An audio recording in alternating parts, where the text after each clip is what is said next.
Hey, and welcome back to the channel. In today's video, I'm going to show you how to install Ubuntu 20.04 LTS, which is the long-term support version, on VirtualBox in a Windows 10 PC. Before we begin, I'm going to run over the system requirements. We're going to be running this on Windows 10, so that's the operating system we're using. You need to have at least 4 gigs of RAM available or more, 25 gigs of free hard disk space. You're going to want to have the VirtualBox and Extension pack installed, and also have the Ubuntu 20.04 ISO image. And all the links will be in the description below, as well as timestamps, so if you need to jump back and forth during this installation, you'll be able to easily do that. As you know, not every installation goes through smoothly, and I try my best to answer all the comments that are below. But if I'm not able to get to it and you're stuck and you need a place to go, I've added a forum to my website, and that address is forum.geekrar.com. You can go in there. The community is great. If you have any questions, you can post them in there, and usually someone responds fairly quickly. So with that all the way, let's go ahead and get this installed.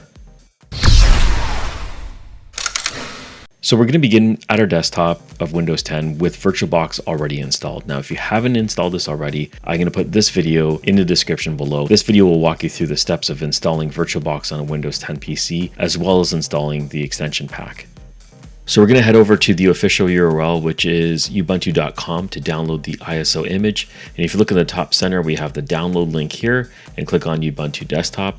In this installation, we're going to be downloading the version 20.04, but a little bit further down, 21.04 is the newest version, but it doesn't get all the updates. The LTS, which is the long-term support version, that we're downloading right now, will be supported until April 2025. It's a more stable version to work with, so that's why we chose it. So now you can see that the download is going to take a little bit of time. It's 2.7 gigs, a little bit over 2.7 gigs in size. So we're going to jump to the end where this is already downloaded in our downloads folder. So with the ISO already downloaded, we can go ahead and open up our VirtualBox manager and begin to create the virtual machine. To begin, we're going to click on the New button, and it's going to ask us for a name. So we'll just type in Ubuntu 20.04. Now the machine folder you can leave as default unless you want to keep it in a specific location. The type we're going to be selecting Linux, and the version is Ubuntu 64-bit. For memory, you need at least 4 gigs of RAM available. I'm going to try to max it out as much as possible. And then we're going to be leaving the default here, which is create a virtual disk now. And VDI is the default option. We'll be leaving that as well. And then dynamically allocated, we're going to leave that as default. And now we're going to be leaving the folder as is, but we're going to giving it a little bit more disk space. I'm going to put about 30 gigs. The minimum requirement is 25 gigs. So now that we have this created, we just need to modify a few things in the settings. So we're going to select our virtual machine, click on the settings button. And then over here, what we're going to do is under general, we're going to go into the advanced tab. And we're going to make sure that these are both set to bidirectional, because when we add the guest additions, we're going to want to be able to copy and paste in and out of it. So next is system and base memory. We've maxed it all out in the green area. I recommend doing the same. And for CPU, we're putting in 4. 2 is the minimum. And in display under video memory, I'm going to max this out as well, 128. So you can do the same if you want, but the minimum is fine as well. Now in here under storage, we're going to select this empty disk. And over on the right hand side, we're going to select the CD and then choose a disk file. Now this is where we're going to be selecting the Ubuntu ISO image file that you downloaded. So we're going to select it and then click on open. So we have that. And the rest of these settings here, audio, network, serial ports, USB, and so on, these are all defaults. So we're not going to be changing anything in here unless required. So you can just click on OK and we're ready to go. So now we can begin the installation by selecting the virtual machine for Ubuntu and then clicking on the start button.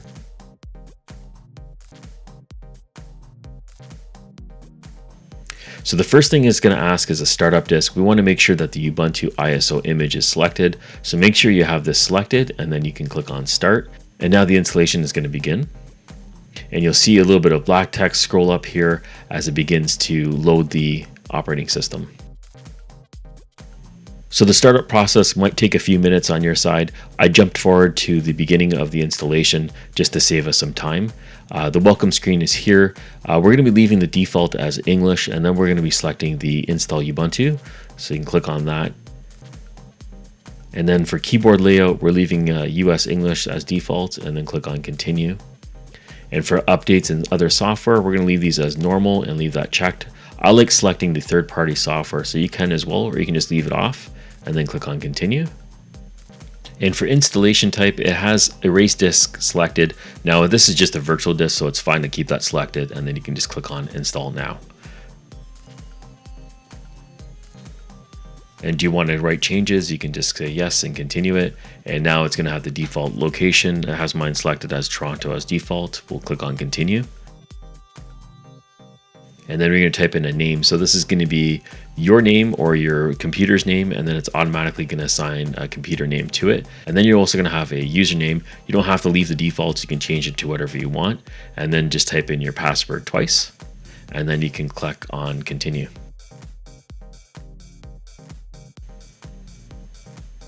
So now it's going to begin copying files over from the ISO image right to your virtual machine. This process does take a few minutes to go through, so I'll just jump to the end. So once we get to the end of the installation, we get a restart now prompt. You can go ahead and click on the restart now, and what it'll do is it'll shut down the virtual machine and reboot automatically. But if you're having any issues with it starting up, you can actually just go to the file and shut down the virtual machine, and then go back to your manager and start it up as usual. Okay, so the virtual machine has been rebooted, and here is the username that we had selected during the installation. So we're going to click on this, and then we're going to type in the password that we had created with it. And once you have it typed in, you can just hit on enter on your keyboard, and it's going to load into the operating system. So as you begin, you get like a little bit of a welcome screen here where it's asking you to connect your online accounts. You can just go ahead and click on next and skip your way through this. Privacy options you can also turn on and off, and then it just gives you a tutorial about the apps that are preloaded.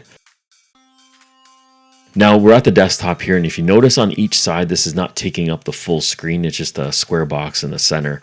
So what we need to do in order to get this to full screen and use it as if you were using your desktop on your PC is install guest editions. And for us to install guest editions, there's a few commands that we want to run, and I'm going to walk you through those steps right now. To begin, we want to just go into the menu and then look for terminal. And the easiest way to do that is in the search, just start typing in terminal and it'll pop up. And then in here, what we want to do is first run an update command. So we'll just type it in. So it's sudo space apt-get and then update. Hit enter, and it's going to ask for a password. This is going to be your password that you assigned during the installation. So you go ahead and type that in and hit enter, and it's going to quickly do an update. And once the update's done, we're going to run the upgrade command, and that's going to be very similar. It's going to be sudo space apt-get. And then we're going to type in upgrade and then hit enter. And say yes to the prompt. And it'll begin to just run through a bunch of little updates on your system. So running this command might actually take a few minutes. What I'll do is as it's doing the upgrade, I'll just skip to the end of it. And this is the last command that we have to enter in. What I'll be doing is all these commands will be put in the description below, so you can just easily copy and paste it. Say yes to the prompt and allow it to continue the operation. And then once it's complete, we can start running the guest edition CD image. So everything's done running here. So what we can do, we're back at the prompt and we can just close out of this window. And now we can go up to the devices menu up at the top and say insert guest edition CD image. Once we've selected this, we'll get prompted here to run it, and we can just click on run. And then you're going to be prompted to type in your password. So we'll type in again the same password that we did when we created the operating system, and then click on authenticate.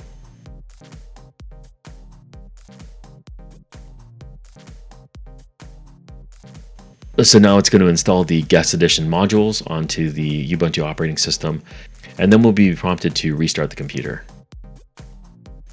So here we go. It says running kernel modules will not be replaced until the system is restarted. So we have to press enter to close the window, and now we need to restart the system in order for the guest editions to be loaded. So we're going to go up to the menu and then click on power off. We're going to completely power off the virtual machine, let it shut down all the way, and then in the VirtualBox manager we can select it and then start it right back up. So we're back at the login screen, and we can click on our user and then enter in our password and then hit enter. And this brings us back to their desktop. So you don't see any changes yet, but if you go into the right hand side and just resize the screen, like this. Let me do that here, and then we'll resize it now. You can see that it now takes up most of the screen. And then if we just go up to the view menu and then select full screen, it's going to take over the entire screen. So click on switch here, and then there we go. So now we have full screen, and we've completed the installation of Ubuntu inside VirtualBox on a Windows 10 PC. So if you have any questions, you can go ahead and put them in the comments below. If you found this useful, please give us a like. Thank you for watching, and I'll catch you on the next one.